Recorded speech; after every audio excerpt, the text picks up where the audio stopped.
Buenas tardes, compañeros. En esta ocasión abordaremos el tema la importancia de la semiótica en el campo lingüístico para dilucidar el nexo que tiene aquello en el derecho. En 1900, Ferdinand de Saussure definió la semiótica como el estudio de la vida de los signos en el seno de la vida social. Por 50 años transitó por distintas regiones de las ciencias sociales y en un reduccionismo que desnaturalizó totalmente la gran abstracción que hay de Saussure, llegó a considerarse la semiótica una parte de la lingüística. Para 1964, Roland Barthes distingue los simples indicios de los hechos semiológicos, distinguiendo la semiología como parte de la lingüística. El término actual de la semiótica nos dice que es la disciplina encargada del estudio del signo, es decir, aquello que se emplea para representar una idea o un objeto diferente de sí mismo. Lo que la semiótica estudia y analiza son todos los fenómenos, objetos y sistemas de significación que concurren en los lenguajes y discursos para producir un sentido. Tenemos distintos métodos semióticos, como la interpretación, el análisis lingüístico y la formalización. La interpretación consiste en que tratamos a las personas, objetos, propiedades, fenómenos o acontecimientos que en un principio no son signos, como si lo fueran. El método de análisis lingüístico analiza la parte fonética y la gramatical, palabras y oraciones, lengua y pensamiento. Y el método de formalización consiste en que sustituimos los signos de la lengua natural por otros. Tenemos una clasificación de la semiótica, que es la especulativa, donde se determina qué es lo que debe ser cierto del representamen usado por la inteligencia científica para que pueda encarnar algún significado. Tenemos la clasificación lógica, lo que es la cuasi necesariamente verdadera de cualquier inteligencia científica, para que puedan ser válidas para un objeto, esto es, para que puedan ser ciertas. Y tenemos la teóricamente pura, donde determina las leyes mediante las cuales un signo de nacimiento u otro, especialmente un pensamiento, da nacimiento a otro pensamiento. Tenemos una clasificación también de los signos, donde el primero es un cualisigno, el segundo es un sinsigno, el tercero es un sinsigno remático indicial, el cuarto es un sinsigno dicente, el quinto es un legisigno icónico, el sexto es un legisigno remático indicial, el séptimo es un legisigno disidente inicial, el octavo es el símbolo remático o rema simbológico, el noveno es un símbolo disidente y el décimo es un argumento.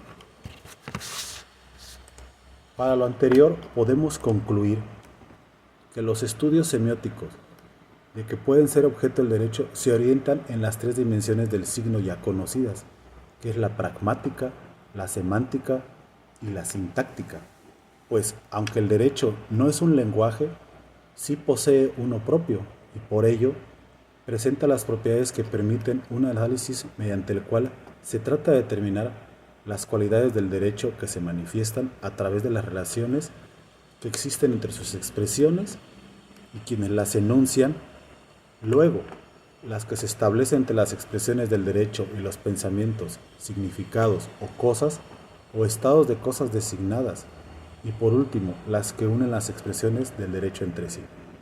Las propiedades pragmáticas del derecho, al tocar el punto referente a las relaciones que existen entre las expresiones del derecho y quienes las enuncian, desembocamos de lleno en el terreno donde termina la lógica y principia la filosofía jurídica. Pues de inmediato se plantea la cuestión de determinar quién es el legislador que habla del lenguaje del derecho.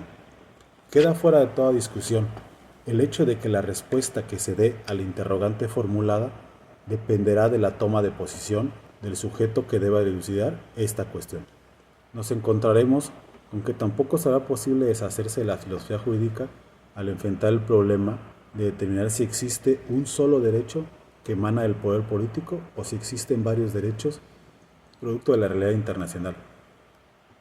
Situación que conlleva a la dicotomía del monismo y pluralismo en la filosofía jurídica y a afirmar que incluso la semiótica desemboca por la fuerza de las cosas en consideraciones de orden metafísico, Podemos deducir, además, otras dos propiedades pragmáticas del lenguaje del derecho, la de ser escrito o la de ser consuetudinario, es decir, plasmado en los textos legales en forma de leyes o en preceptos que serán reconocidos por el Estado como obligatorios.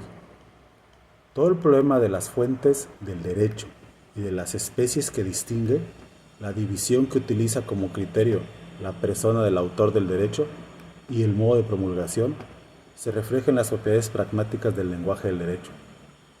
Por otra parte, el estudio de las relaciones existentes entre las expresiones del lenguaje del derecho se puede extender a aquellos sujetos a quienes van dirigidas.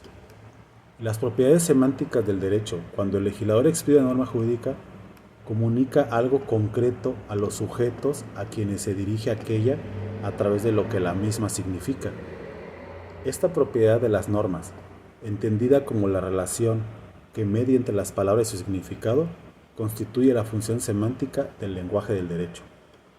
Oppenheim nos habla de dos propiedades de las expresiones jurídicas que son la de significar un imperativo y la de significar un juicio descriptivo. Y según Kalindowski, la primera corresponde al lenguaje del derecho y la segunda al de los juristas. Dado que la significación de un imperativo pertenece a las proposiciones que significan normas jurídicas y la que significa un juicio descriptivo caracteriza a las proposiciones del lenguaje de juristas. Las propiedades sintácticas del lenguaje del derecho, desde el punto de vista sintáctico, podemos considerar en primera instancia, dentro del tipo de relaciones entre los elementos de las expresiones jurídicas, a aquellas proposiciones que significan normas de derecho en relación con las que no lo son. Una expresión normativa que tiene la estructura sintáctica de una proposición en el sentido gramatical del término, admite la distinción entre el enunciado, que se denomina proposición normativa o proposición deóntica, el juicio normativo, que el enunciado significativo, y por último, el enunciado, que designa y que constituye la relación entre el agente normativo y la acción. Pues con eso concluimos y agradezco su atención. Buenas tardes y hasta luego.